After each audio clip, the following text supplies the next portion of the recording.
said she was gonna do it, and she did it. So thanks, Aaron. Yeah. Wow. I want to say it was a journey, a very, very long one. As y'all did see, my grandmother did find out I was gay because I was in the play. And it actually helped me, because I didn't know how I was going to come out and say, like, look, I'm gay.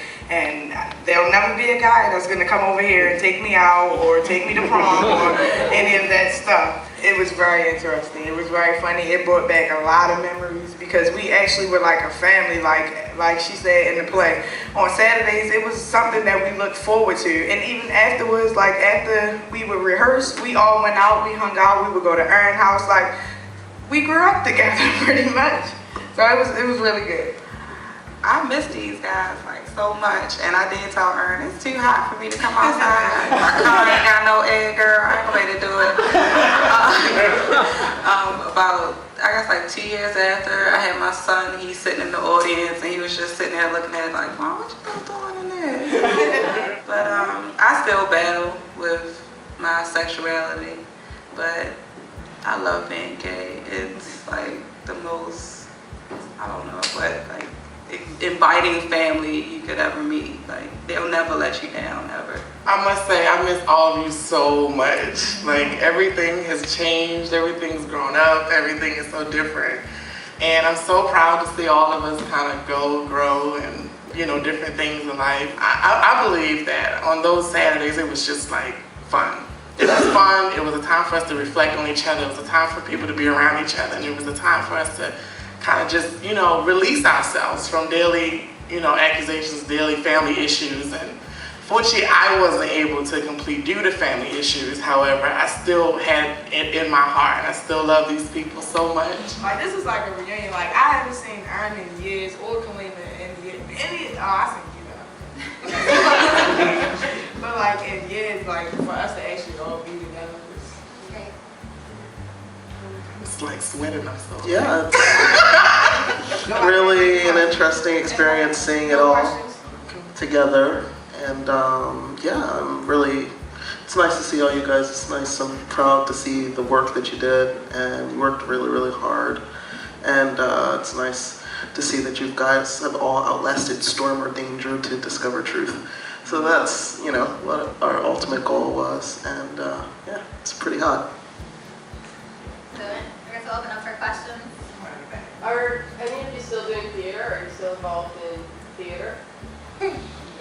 No, you are sort of. not mainly theater. I am an entertainer. I've traveled. A wonderful one. Huh? A wonderful one. Oh, thank you.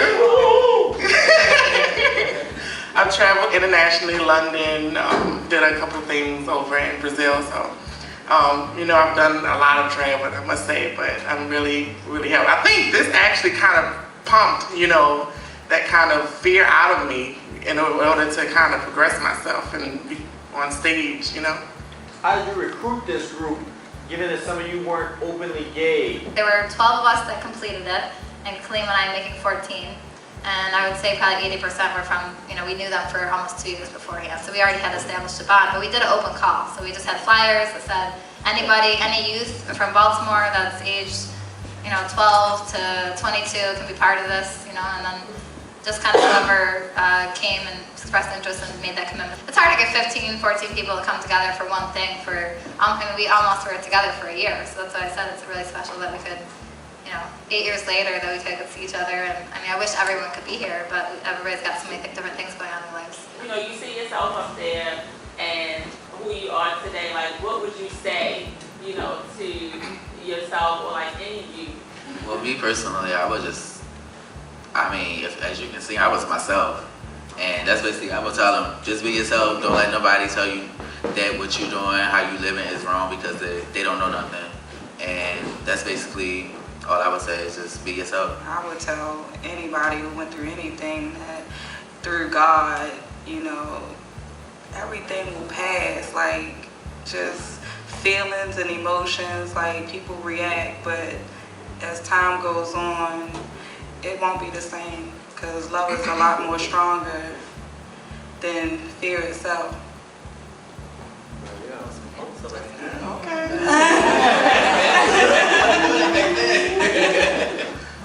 kind of one of the things you just gotta, you have to set up for yourself and say, I'm gonna do what I'm gonna do. I'm gonna be who I am. I'm gonna be the best at it.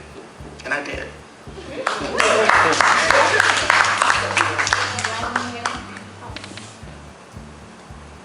I think I would just tell them to basically my living proof statement, just do you, regardless. Like, the happiest I've ever been is just being me. Like, I've tried to be somebody else. I tried to be you. I tried to be him. I tried to be everybody but myself, and it didn't work.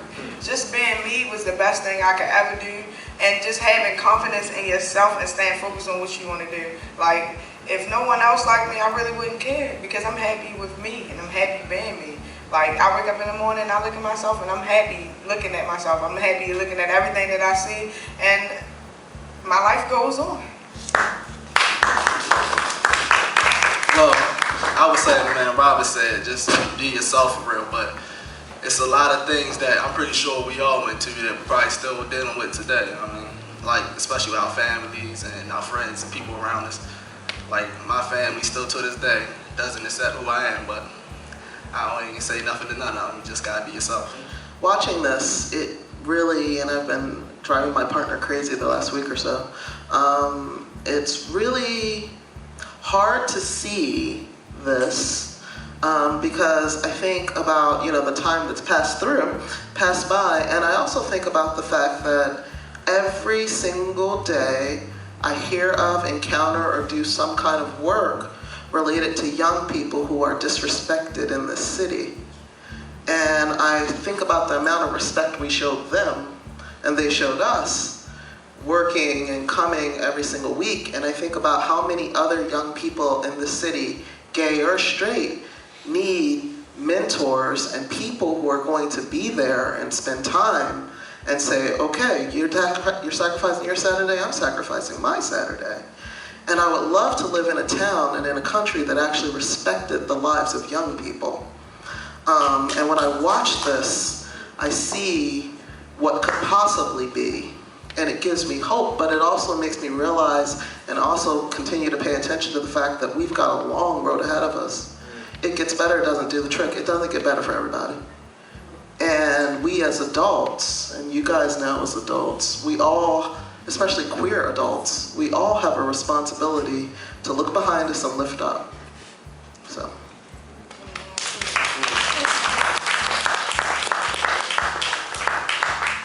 Any last comments from anybody, or how's that? Well, I really appreciate everybody coming out, and it's really nice to see everybody, and I guess we'll hang out a little, for a few minutes.